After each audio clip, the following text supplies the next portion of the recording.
Okay guys, for today's video, gusto kong balikan natin itong online lending app na Moneycat. Bakit? Kasi katulad ng ibang online lending app, mga piling online lending app, nagbibigay sila ng 0% na interest. At dahil 0% interest yan, syempre, alam nyo naman na itong channel na to, hanggat doon tayo sa makakatipid tayo, yun yung pinag-aaralan natin kung viable option ba siyang hiraman or gamitin. So, samahan nyo ako, explore natin si Moneycat.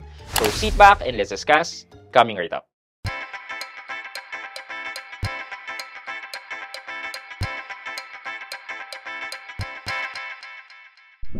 Hi guys, this is Pat and you're in Pat Quintos Review TV. So if you're new here in my channel, I do reviews about personal finance na meron na akong experience or meron na akong knowledge na ginawa ko na ng videos and playlists na makikita nyo dito sa taas.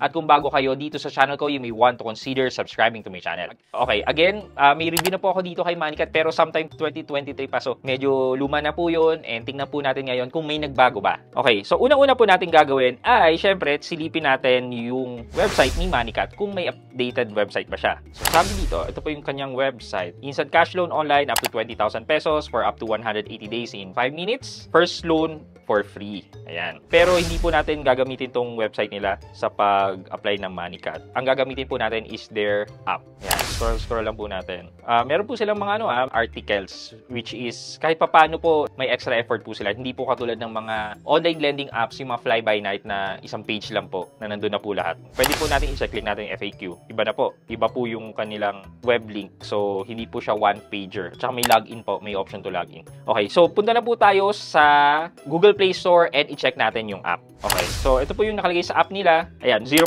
nga daw po interest on your first loan. And then, one valid ID lang po yung kailangan. Pero, ito po yung sinabi nila about their APR. Minimum APR is 0%, which is 0 nga daw sa first loan. And then, the maximum APR is 36%. So, hindi ko po alam kung paano nila sinasabi na 36% for a maximum APR nila. Hindi ko po alam talaga. And again, hindi po natin ipapakita sa inyo kung paano mag-accomplish ng application. Kasi naniniwala po ako na ayoko pong magturo sa inyo na mag-engganyo pa po sa inyo na mangutang dito sa mga nire-review po natin. More often than that, ang mga nire-recommend ko po is yung mga legit na financial institution. Hindi ko naman po sinabing hindi legit si Moneycat or what, pero yung legit na yung may benefit po tayong nakukuha. Hindi lang po yung basta makahiram tayo, yung mga ganon. Hindi ko pa makonsider si Moneycat right now na ganon, kalinyahan ni Atome, ni Bilis. No, hindi pa po. I consider Moneycat as a normal online lending app. Syempre, until proven ni Moneycat na mababa nga ang interest niya. Ang corporate name pala ni Moneycat is Moneycat Financing Incorporated with an SEC registration number which is yan, and a certificate of authority number which is yan. And kung titingnan din naman po siya sa SEC website, makikita rin naman po natin siya. Now na nakita po natin na legally registered na po siya kay SEC, let's try to check yung app. Okay, so ito po yung nakalagay sa app, nakalagay nga po, 0% interest rate for your first loan na up to 20,000 daw. So, the basic of registration, you need your cellphone number, and then magkakaroon ng OTP yan. But, one thing that I can highlight kay Moneycat is hindi po siya nanghihingi ng maraming personal information. In fact, ito lang po yung information na kailangan niya. First name, middle name, last name, date of birth and email. Tapos, kailangan niyo na mag-provide ng ID and selfie. Basically, yun lang. Hindi po siya katulad ng ibang mga online lending app na ang daming hinihiram. However, guys, one thing that I want to let you know is that pag dumating na kayo sa page na kailangan nyo na mag-enter ng bank account, medyo mag-chill muna kayo. Kasi pag na-submit nyo na yon, wala nang ibang window na tatanungin ka, final na ba yan? Gusto mo talaga mag-apply? Wala na. Kung hindi, once you submit it, magka-calculate na siya and then magpapa-approve na siya, and then kapag na-determine niya na i-approve ka niya, automatic niya na ipapadala sa inyong mga bank account. Good thing dito, it's 0% interest. So, nung nagulat po ako dyan, nung click ko po, nag-enter po ako ng isang bank account. Within 1 to 2 minutes, napadala na po nila yung approved loan amount. And kung mapapakita ko po sa inyo, ito po, from Sendit, fund transfer, galing kay Moneycat. Moneycat has sent you 600 pesos with reference number yan. We're pleased to inform you that this transaction has been executed. Paano kung tinetest nyo lang po pala, hinahanap nyo kung magkano yung babayaran nyo or what? Pero yun na po siya. And then, papadalan din po kayo ni Moneycat ng loan agreement which is a good practice. Sasabi po natin na ganito yung ginagawa ng mga ibang legit na online lending apps with the likes of Atome, Bilis, Fuse Lending. Usually, nagpapadala po sila ng loan contract. And makikita po natin dito, gano'n nga, nagpadala po ng loan contract si Moneycat. Now, na napakita ko na po sa inyo yung 0% nga po yung first loan kay Moneycat. Ako po, binalik ko kagad, binayaran ko kagad kasi hindi ko naman po talaga balak umutang. Nagulat na lang din po ako na pinadala na po nila kaagad. But I am more interested po dito sa after the 0% interest na within 7 days. After that, kamusta naman po na ang interest rate ni Moneycat on your second loan? Okay, so pag inopen po natin yung Moneycat, ito na po yung lumabas sa akin or yung loan options ko. Loan amount daw up to 20,000 but still subject for approval. Hindi po siya katulad ng One Hand ni Bilis na magbibigay ng credit limit. Ito po, hiramin nyo po kung ano yung kaya nyo, tapos piliin nyo yung term days, tapos isasubmit nyo for approval. For example po, ito, i-max natin na 20,000. And then kunin natin yung pinakamatagal, which is 28 days. So sabi dito, sa 20,000 na loan daw, ang total repayment lang po natin ay 31,200. That's 28 days. So mayroon po siyang interest na 11,200.